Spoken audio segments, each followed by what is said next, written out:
Thank you all for coming to the meeting virtually. Just to let you know, the meeting is being live streamed on YouTube in order to meet the requirements of the Sunshine Law uh, for virtual meetings.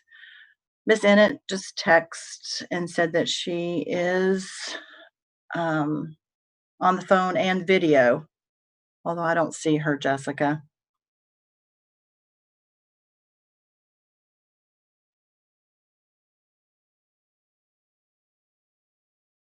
We'll go ahead.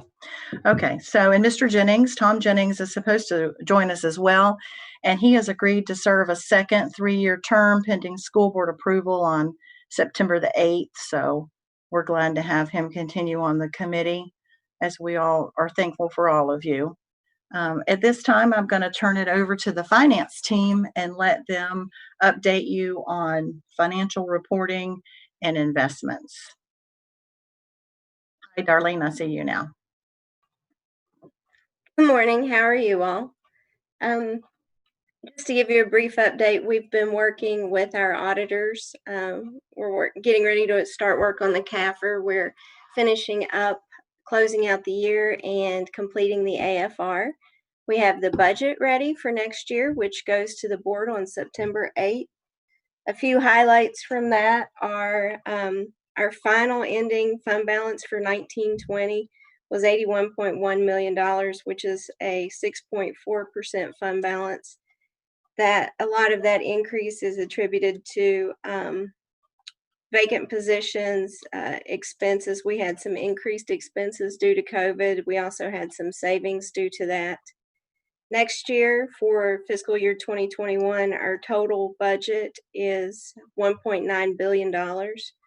Our general fund portion of that is a little over $1 billion, and our unassigned fund balance is estimated to be $45.5 million, which is 5.37%. That does exceed the board policy by a tiny bit, and it also meets our state guidelines of 3%.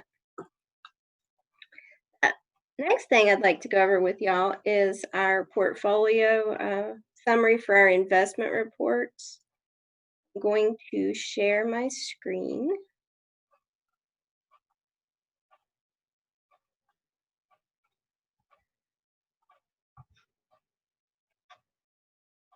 Carol just sent this out to you. This is a page 30 of the report that you just received. And I'd like to highlight that the month-end yield has gone down. That is due to the pandemic. So for example, Synovus money market account was 1.75% back in December, and it's down to 0.35%. You all have those reports from December, so you can take a look and do a comparison. Our investment advisors have shifted a few things. We've added Florida Palm, and we've also added the Florida Enhanced Cash Pool for the impact fees. That is to diversify our portfolio and increase our yield as much as we can with the current market. Anybody have any questions?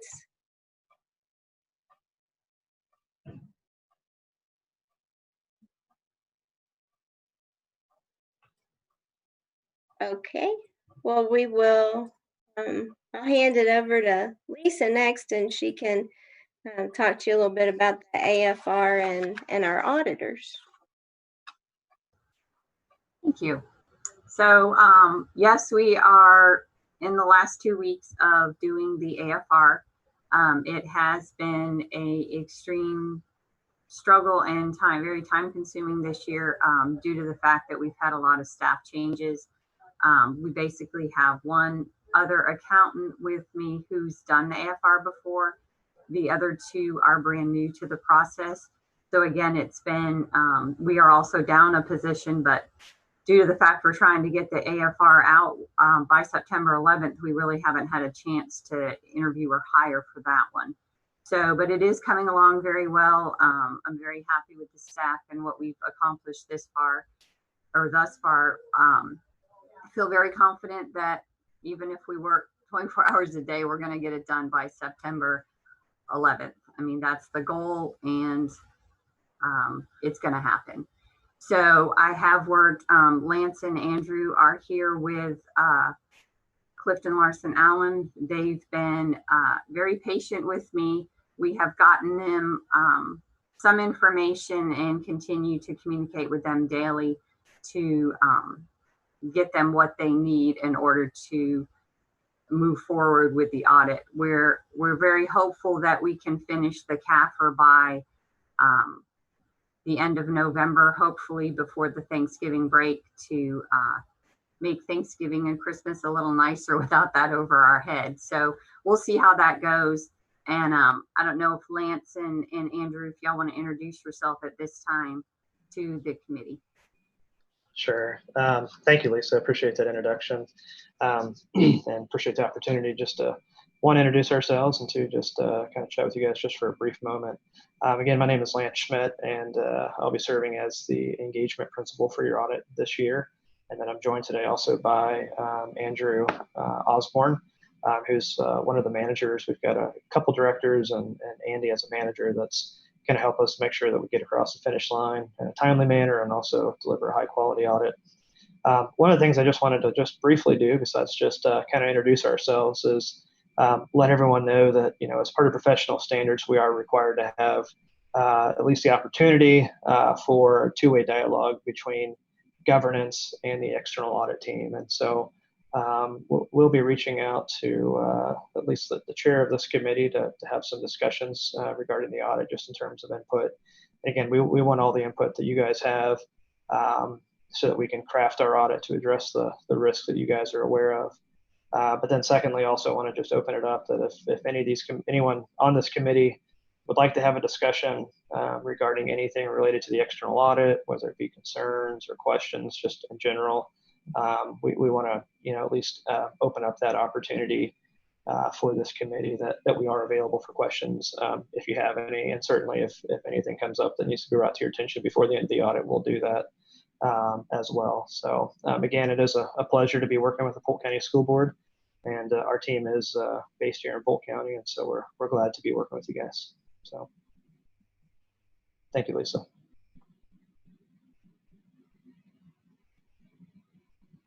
That's really all I have for updates.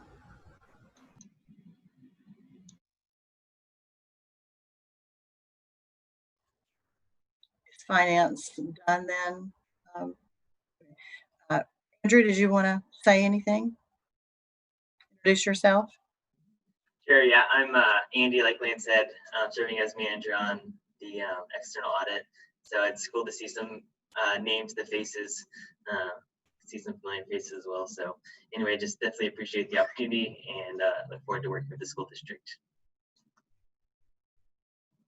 Thank you. Does any committee member or anyone on the committee at all have any questions for finance before we move to internal audit? Okay.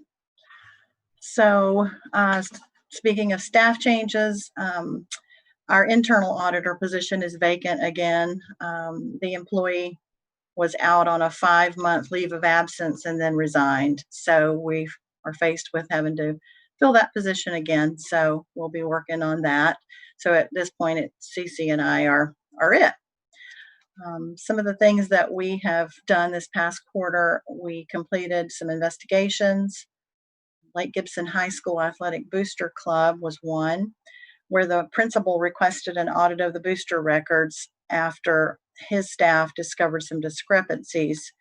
A school employee was basically maintaining the financial records for the booster club, which is not protocol. She had been doing that for about 5 years. And she went out on a leave of absence. And at that time, they noticed the discrepancies. So they asked us to look into it.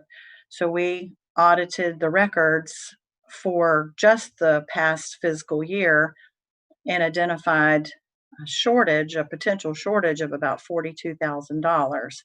So when we have something of that size, we turn that over to law enforcement. So the Polk County Sheriff's Office was notified and took the case, came and met with us, Cece and I, and took the records that we had audited, and then they came back and said, okay, we want to go back further since we've identified this much. So they asked us to audit the records for previous years. So Cece is currently working on that. In the meantime, we issued a report to the school because the school has some responsibilities where these outside groups are concerned. And so we issued a report to the principal to address violations of policies and procedures, which included obviously a school employee involved with the outside group, which was against policy. And just recommended that the principal have more oversight of the outside groups, and basically educated the school staff on their responsibilities where these groups are concerned. Of course, we found a lot of violations with the booster records themselves, deposits not made timely, reports not prepared, things of that nature, which are to be expected when you find what an indicator of fraud. So that's where we completed that. And again, we're working on past years in assisting the sheriff's office with their investigation. Any questions on that? Cece can talk next about an audit that she completed for another booster club.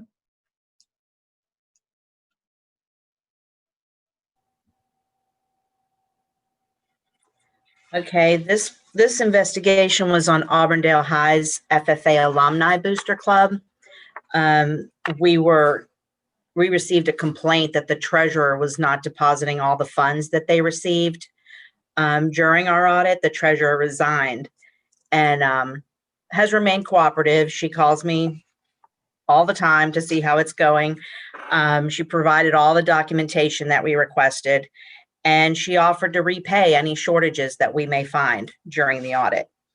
Our audit revealed some incomplete and inaccurate record keeping. For several of the fundraisers, there weren't accurate records kept as to the number of items sold and the amount of funds collected.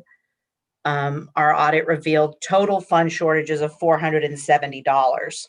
As a nonprofit organization, the alumni has a fiduciary responsibility to the public and must be accountable with its finances. We issued a report to the school of findings and recommendations for improvements in record keeping and practices. Some of the findings, there was a lack of financial oversight by the school administration, where required financial reports were not being presented to the principal.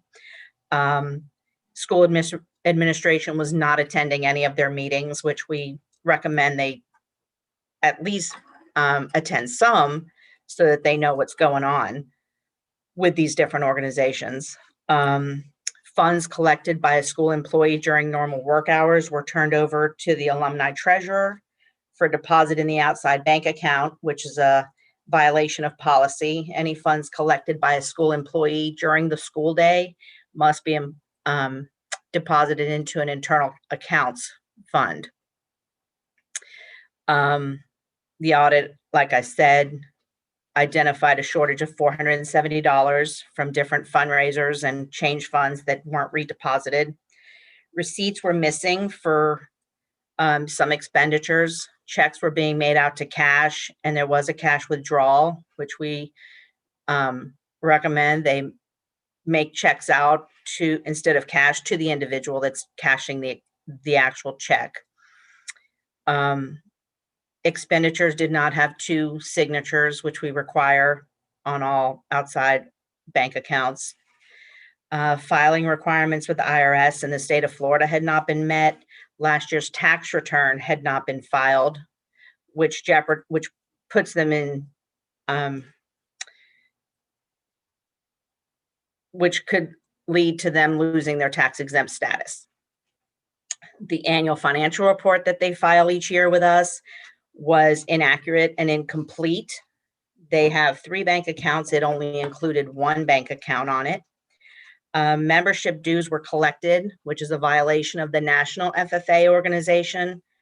A raffle was conducted that didn't comply with Florida statutes, and a budget was not created.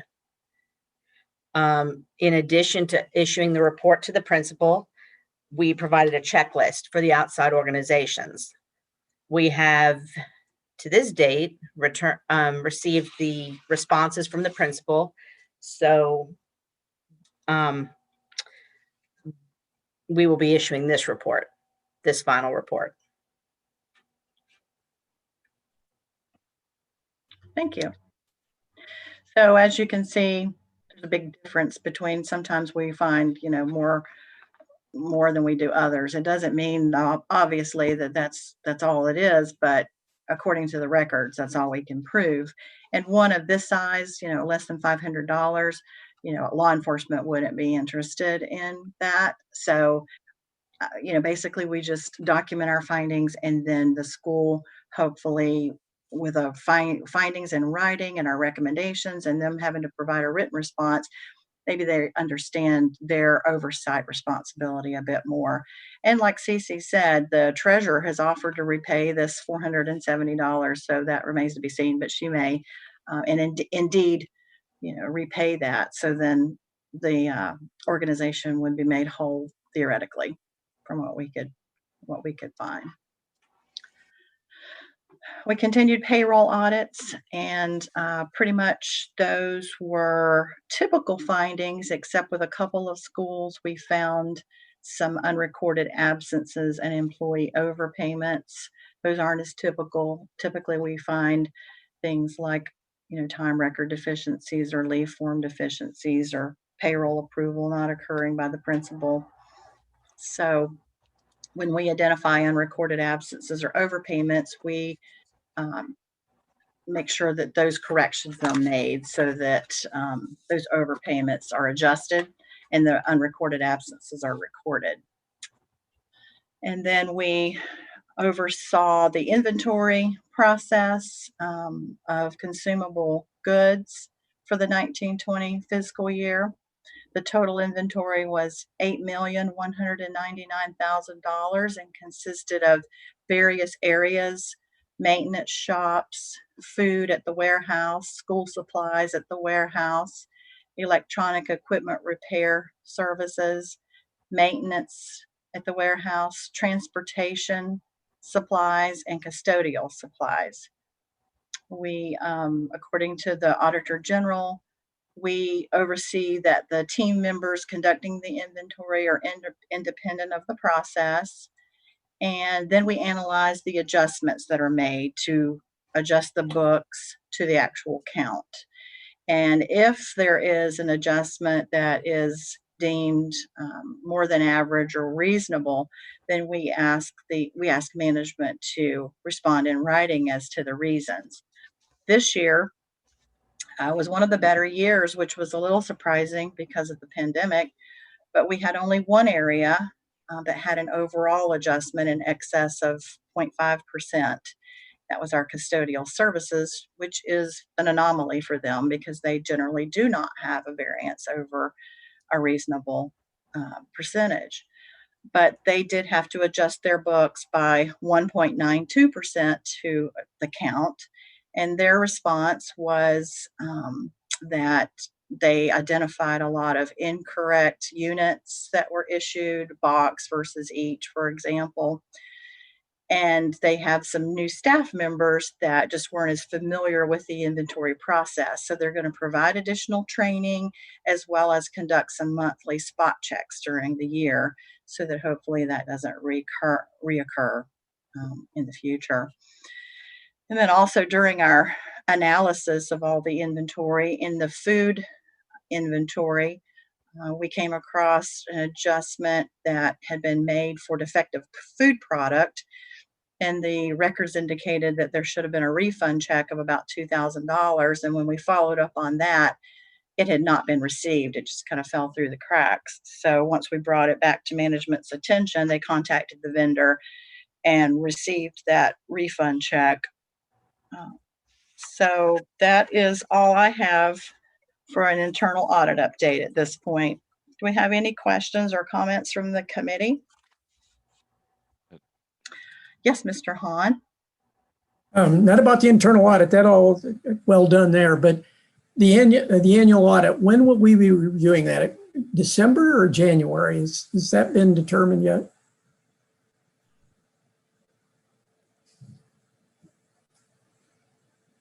Is anybody from finance still here? Lisa? Yes.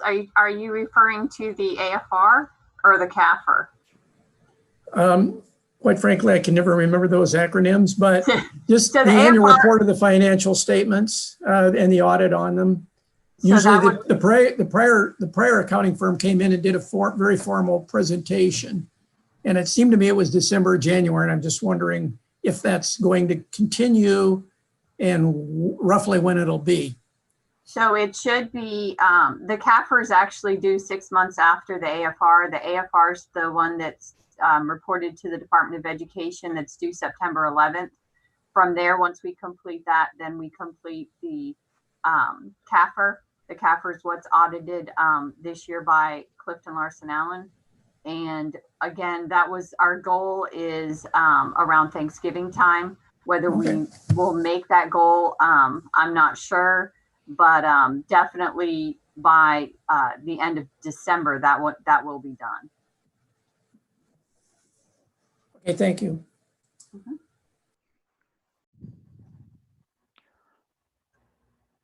Hey, Carol. Oh, sorry. Can you hear me? This is Billy. Yes, Billy, how are you? Good. I think actually someone else had their hand up first. I'll ask after that if somebody was there anybody Saw else? Darlene's hand.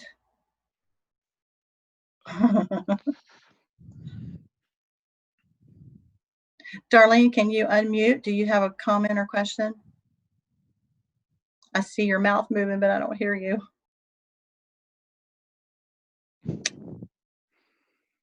Is IT still available to assist us? Yes. If you click, okay. Darlene? Mm. Okay, she said, let me type my Type it. question. Did her audio by phone.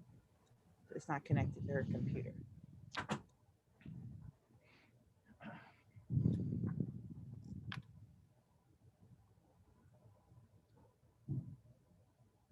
You could type your question. Miss Matthews can read it into the record.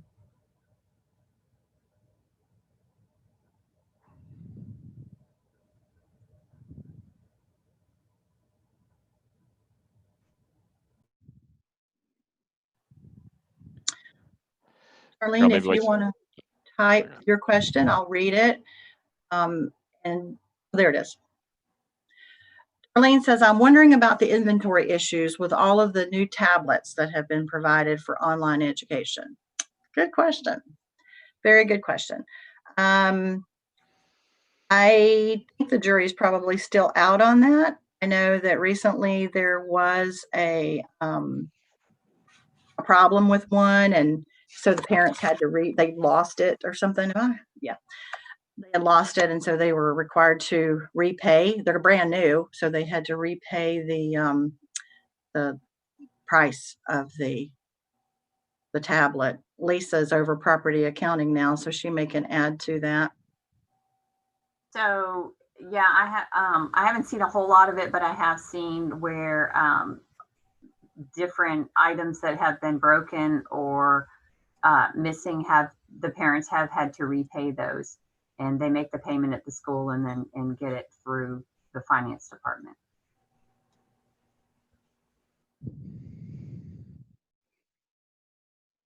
So Darlene is asking also what type of processes have been put in place to track all of these. Lisa? Not sure I can answer that question. I mean, it's the same with all the items that are on our inventory. They go through an auditing process, the same as every other piece of equipment that we put the tags on. So Darlene, what happens there is all of the equipment that is above a certain dollar value is labeled, and it is in our inventory. And then we have dedicated property auditors that report to Lisa that go around and physically audit all of those items. And if anything comes up missing, then the owner, the school, or whomever has to file a report. You know, is it lost? Is it stolen? And then we handle it from there as far as if anyone owes for the value of it or whatever. You good? Okay. Any, Billy, you want to go ahead? Yeah, a couple. Well, one thing to follow up on that. So is like the key unit of or the key work unit of keeping an audit trail of those pieces of equipment, is that happening at the school level? I mean, is that, or is there sort of a central, like, just is distribution place where the tags are marked, et cetera? Like, I mean, I guess, do schools report up to a centralized thing, or is there a centralized inventory? The inventory would actually sit in SAP, and yes, they are tagged here through property accounting. The schools actually are keeping up with items that come back damaged or broken, and following up with the parents on that aspect of it. Okay. My other question related to the custodial stuff, was that an error mark issue? We have a sort of a unique arrangement custodial wise. We don't sort of run our own custodial system. We contract that with Aramark. So how did that work? Is that, I mean, who are we dealing with? Yeah, Doug Dodson is the director over custodial services, and so he was my point of contact. So it's his employees in his department that are responsible for issuing and receiving of the inventory, and they are the new. That is the department that had some new employees in it, and what he attributed to being the higher error rate. So it's our employees. Well, but I mean, Doug is actually an Aramark employee, isn't he? You're correct. Yes, technically, right. yes, you're correct. Okay. Mm-hmm. Yeah. So it's the whole operation. I guess my point is the operation is an outsourced operation that's kind of embedded into our system overall. So just a thing to be aware of. Correct. Okay. Any other questions or comments?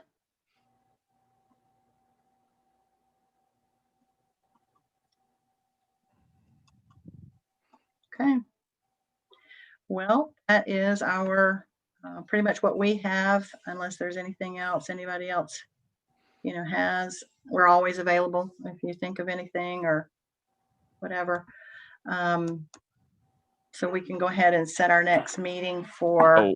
Hey, yeah. Carol. Yes. So for kind of I know that I'm due an appointee. I have a person on the hook potentially, like Tracy Kimbrough is I mean, she was actually my first pick, but she's gonna, I think, recommend someone from her firm. Okay. So I'm in process of getting that done. What is the term? Is it a 4-year term or a 2-year term? It's 3. 3-year term. Okay. Well, yes. Yeah, that's right. It's 3, and then the charter allows for members to serve a second 3-year term, which is what Mr. Jennings has agreed to do. Okay. So I will have that. Okay. And then it's what was her other? Oh, and there's not an actual CPA requirement, right? You don't have to be a CPA. That's correct. You do not have to be a CPA. Okay, great. Thanks. Sure. Thank you. Okay. Well, if no one has anything else, we will just set our meeting for next quarter, which I'm assuming we'll just go for Wednesday, December 2nd. If the goal is, if we're on goal for the completion of the AFR and the CAFR, rather, that should be good timing for that. If not, we can always come back and tweak that so that we'll have that ready to present for you at the next meeting. But if that works for everybody, that's what we'll tentatively plan. Okay, thank you all so much for coming to the meeting. I appreciate your participation. Have a great day. Hey, thanks, Sarah. Thank you. Bye. Thanks, Carol. Thank you.